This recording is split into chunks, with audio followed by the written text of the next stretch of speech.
Lanzamos el primer título, cosa que nos complace. La editorial tiene un empeño que es primordial, y es editar los libros en papel reciclado, con tintas biodegradable y sin pegado natural.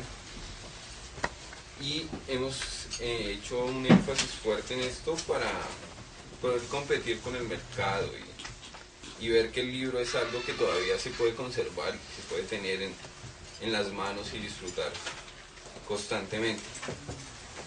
Eso por el lado de la editorial. Y pues para nosotros es un placer poder contar hoy con el poeta con el que arrancamos la serie, Ramiro Oviedo, que luego va a presentar el señor embajador. Bueno, buenas noches a todas, buenas noches a todos. Yo voy a leer algunas partes del prólogo que escribí para el libro de Ramiro, y que tiene que ver con este juego que es la literatura. Ustedes tienen un libro que se llama Los poemas del coronel Aureliano Buendía. Creo que es un libro que nos convoca a una lectura intertextual entre lo que es la literatura latinoamericana, colombiana y ecuatoriana. La literatura en general es también un espacio lúdico, un espacio de juego de la palabra, y una de las condiciones de la poesía y de la literatura contemporánea es que todo sea posible en la escritura. En los poemas del coronel Aureliano Buendía tenemos un muestrario de esa juguetería que es la literatura contemporánea. Ramiro Oviedo, que está con nosotros, nació en Chambo, Ecuador, en el año 1952. Él conjuga en esta propuesta poética algunas estrategias. Una estrategia, la del manuscrito encontrado. Otra, la asunción del personaje literario que se define desde una escritura. Otra, la construcción del diálogo de textos literarios. Y al mismo tiempo nos ofrece una palabra poética que fluye desde lo conversacional y que tiene un valor intrínseco. El poeta se convierte en una suerte de alquimista que reinventa textos y le da nuevas significaciones a partir de otros textos ya conocidos. Ramiro ha imbricado a la escritura, su escritura, en las páginas de 100 años de soledad, para descubrir desde la invención los poetas que se salvaron del fuego bilioso del coronel Aureliano Buendía. El poeta nos descubre un palimpsesto, como en un palimpsesto, escritura sobre escritura sobre escritura. El coronel Aureliano Buendía va, como su escritura va siendo revelada a través de sucesos ficticios que se han ido superponiendo a la no menos ficticia palabra poética. Sin embargo, como decía Flaubert, todo lo que inventamos es cierto. Así lo señala el propio Ramiro en su poemario. Él dice: haber hallado estos poemas es en sí un milagro. Y si todo milagro es una mentira, estos 33 poemas son los hijos legítimos de una mentira ejemplar, donde se oculta más de una verdad escandalosamente invisible. Los poemas del coronel Aureliano Buendía es un libro que dialoga literariamente con un texto emblemático de la literatura de nuestra América. Introduce una dimensión nueva en un personaje ya clásico como es el coronel. Nos presenta al miliciano rebelde, consumido por sus derrotas, recluido en su taller donde fabrica pescaditos de oro, recreado ahora en una faceta nueva, su faceta de poeta. Al mismo tiempo es un poemario que encierra un desasosiego causado en el espíritu del ser humano por motivo de la violencia y del desamor. Estos poemas, homenaje de un poeta ecuatoriano a García Márquez, el maestro colombiano de nuestra América, son fieles al texto novelesco y sacan partido de esa referencialidad textual. Pero los poemas están también por sí mismos cargados de un hálito poético propio con el que nos toca directamente a los lectores. Esta es la primera parte del libro. La segunda parte del libro, llamada Cóctel Molotov, es una antología personal de los poemas de Ramiro Oviedo. Poemas que él considera significativos dentro del desarrollo de su obra poética. Este muestrario que tenemos acá nos permite acercarnos a la obra de un poeta conversacional de primer orden, a una poesía cargada de vitalidad, cargada de desparpajo, a una estética dolida de la cotidianidad del ser humano.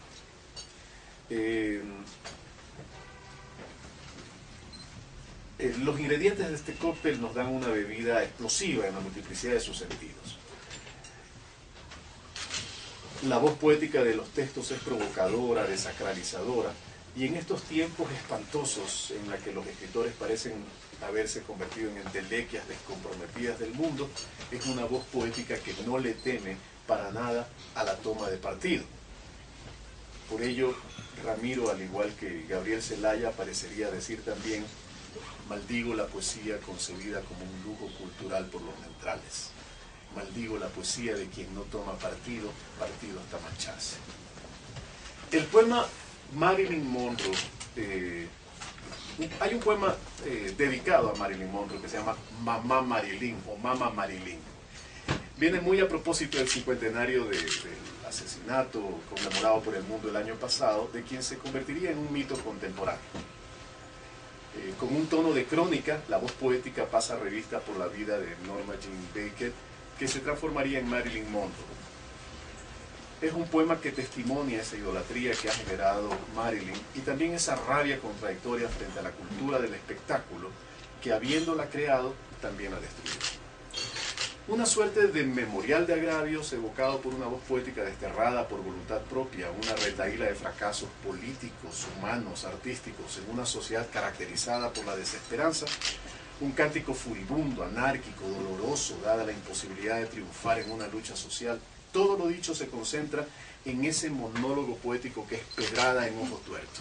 Es uno de los poemas de la segunda parte de Cóctel Molotov. Un poema marcado por la huida del sujeto de palabras, que se siente inútiles, pero no lo son. No lo serán jamás. Confrontado al sujeto de la acción, a ese que va cayendo en una lucha desigual y sin futuro, marcado por la búsqueda de otra vida en otra parte, no sin cargar con el peso de la culpa del que se va.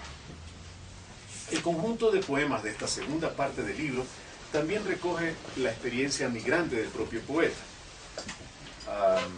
Ramiro vive desde hace 25 años en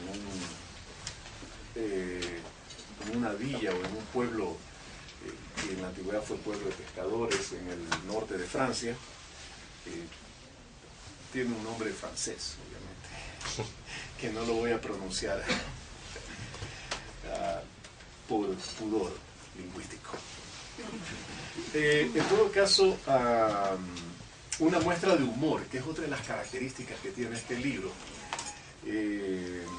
es una recuperación estética de la sencillez de la vida popular. Por ejemplo, hay un poema que se llama Pancho Villa, embajador en Francia, un poema viñeta muy de atmósfera rulfiana, en el que la voz poética se refiere al mexicano Heraclio Cepeda, embajador de México ante UNESCO, y su parecido físico con el mítico revolucionario, tanto que debido a su parecido, Heraclio Cepeda hizo de Villa en México Insurgente, la película de Paul Leduc, basada en el libro homónimo de John Ritt.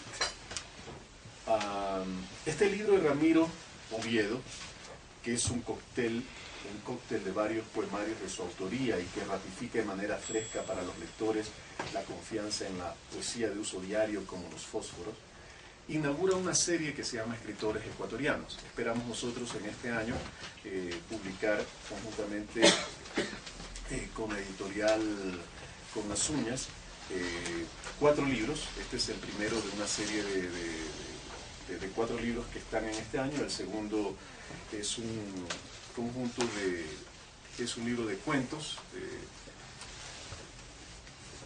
del escritor ecuatoriano Iván Oñate.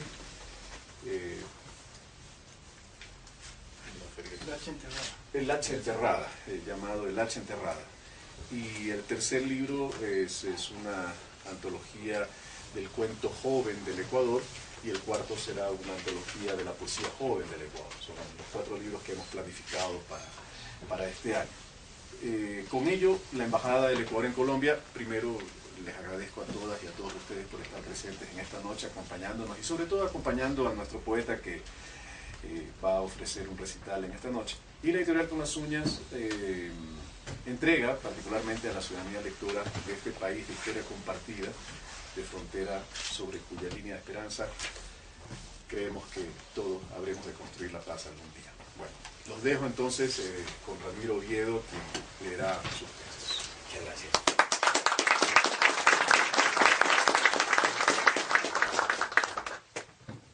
Buenas noches a todos. Muchas gracias por la presencia tan cálida de ustedes aquí. Muchas gracias al Café Casa Tomada. Estoy feliz de estar aquí y tener un público numeroso, presente y vital. Gracias a Robert, romántico, loco, enamorado de la impresión y de haber lanzado esta idea de este primer número de la serie de autores ecuatorianos de Colombia. Para mí es un honor.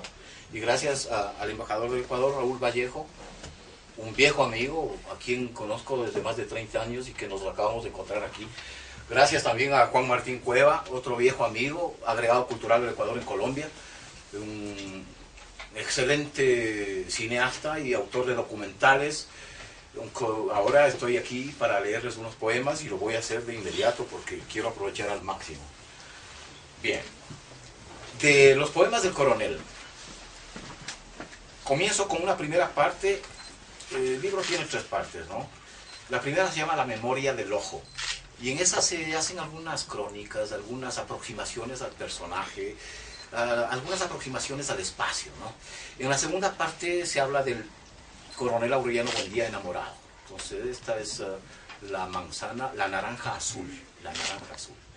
Y vamos a ver la faceta romántica y enamoradiza del coronel Aureliano Buendía. Y en la tercera, la faceta militar del bilioso coronel, como tú le llamas, y que es muy certero. Pero ¿de dónde viene todo esto?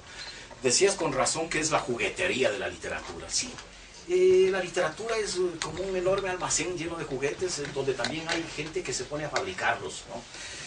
Y también otro detalle, el hecho de que la literatura es una enfermedad contagiosa. Yo leí 100 años de soledad en el año 67, cuando acababa de salir el libro. Y después lo leí varias veces, y lo seguí leyendo, y cada vez descubría nuevas cosas. Estuve ya en Francia, llegué a Francia y era profesor, estaba de profesor en un curso de máster. Y les puse en el programa 100 años de soledad. Y volví a leer, claro, antes de comenzar los cursos, en el verano me lo puse a leer.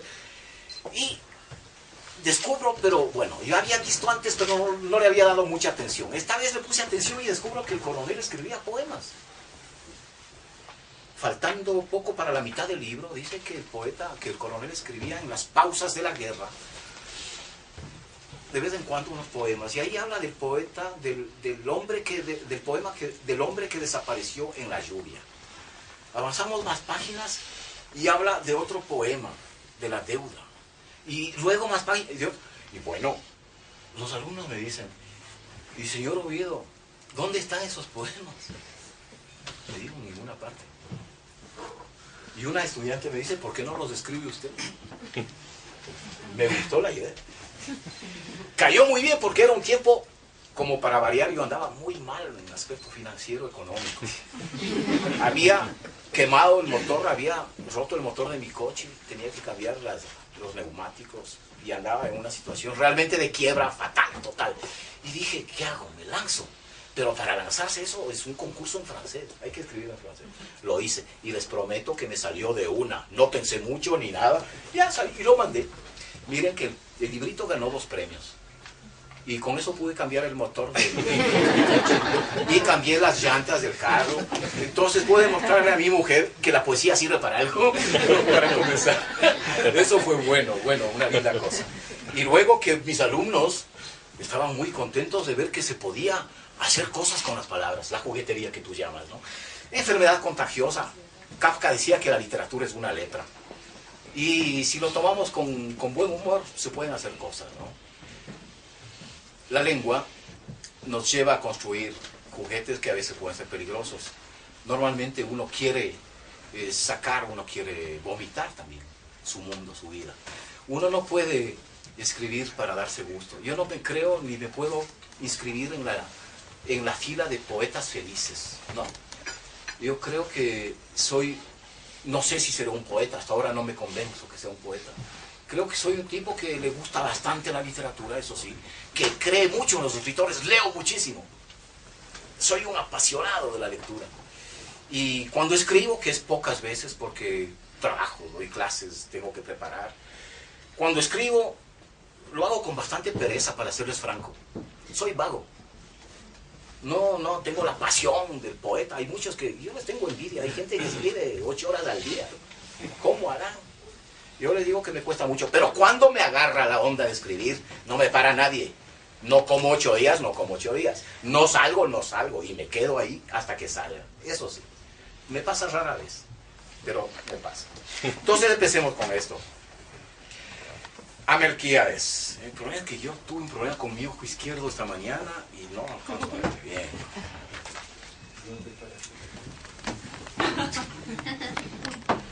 Bueno, aquí creo que puede estar mejor. Querido Melquíades, usted me enseñó que la verdad era simple y que había que buscarla sin violencia, en la naturaleza y en los pergaminos. Usted me inició en el apotegma del vitriolo. Ahí vive el oro. ¿Lo ve? Aún lo recuerdo. Visita interiora terrea rectificando que invenis occultum lapidem veram medicinam. Visita con frecuencia las entrañas de la tierra y rectificando encontrarás la piedra escondida, verdadera medicina. Pero vean nomás, no es mi culpa si no he encontrado nada. Aparte la manera como los conservadores querían falsear las elecciones un domingo hace años. Por eso estoy en guerra. Maestro, yo no quiero, después de todo lo que he hecho, dejarme joder por una banda de pendejos, de corrompidos o de gringos hijos de puta. No. Por el momento, yo sigo peleando como puedo, lejos del gran magisterio, lejos del ascetismo hermético, que busca la purificación del ser por el descenso al centro de sí mismo. Ya hemos descendido muy bajo en la historia. La vida es muy jodida y el honor del pueblo exige otros métodos, como comprenderá. Ojalá llegue el día en que sus semejantes retornen del exilio. Pensar diferente es pensar sin más, es decir, peligroso. Por eso es que el exilio existe. Ojalá puedan por fin utilizar bien el imán, la octava maravilla de los sabios alquimistas de Macedonia, el jarabe que nos vuelve invisibles, el huevo filosófico, el método para capturar los recuerdos, el daguerrotipo, el catalejo, los sextantes, el método para vencerle al insomnio y, claro está, el lenguaje, esta máquina que traduce mis cicatrices al pie de la letra. Permítame expresarle mi más viva admiración, ya que, superando sus conocimientos los límites de lo conocible, incluida la muerte, usted ha sabido guardar la imagen de una persona común y corriente. Es una pena, por otra parte, especialmente para nuestro país, que haya permanecido tan alejado de la vida política. No estaríamos donde estamos si hubiera decidido lo contrario. Pero así son las cosas, cada uno lo suyo. Usted leyendo el porvenir, revelando el pasado, para que gentes como yo intenten reparar el presente, aunque sea a cañonazos, garrapateando en los momentos de reposo lo que les dicta la máquina de la memoria. Luego tengo otro poema que se llama A los gitanos. Gracias les sean dadas a ustedes, poetas silvestres, juerguistas sin pasaporte, indocumentados funámbulos de la ciencia. Ustedes han comprendido que no era necesario renunciar al mundo para imitar a los dioses y jugar a los milagros. Si Dios es un pescadito de oro que nos navega. Yo mismo soy capaz de fabricarlos por docenas. Para el escritor Así, en los tiempos de guerra, el coronel... hagámoslo claro. Tengámoslo claro. Cada uno de nosotros será un hueco de luz en la noche de Macondo. Pues les advierto, un día anochecerá por estos lugares. Entonces ojalá nada los detenga en su lenta caminata hasta el instante en que hallen Macondo en medio de sus vientres, escribía poemas. como un niño apresado, como un niño apresurado de nacer y de escuchar las disquisiciones de los pájaros. Queridos nómadas del tiempo, hombres libres, ahora ya están fundando un pueblo flamante, sin historia, sin nada, sin ni siquiera un nombre para la mitad de las cosas del mundo. Así, les advierto, Macondo será 2 Macondos. La ruptura será inevitable. Unos dirán azul, otros dirán rojo. Y en un abrir y cerrar de ojos que durará un siglo, todos habremos muerto, excepto una tercera parte, aquellos que sabemos. Y no parará ahí la cosa. Mañana, pasado mañana, tras pasado mañana, seguiremos muriendo hasta siempre, como la historia del gallo capón.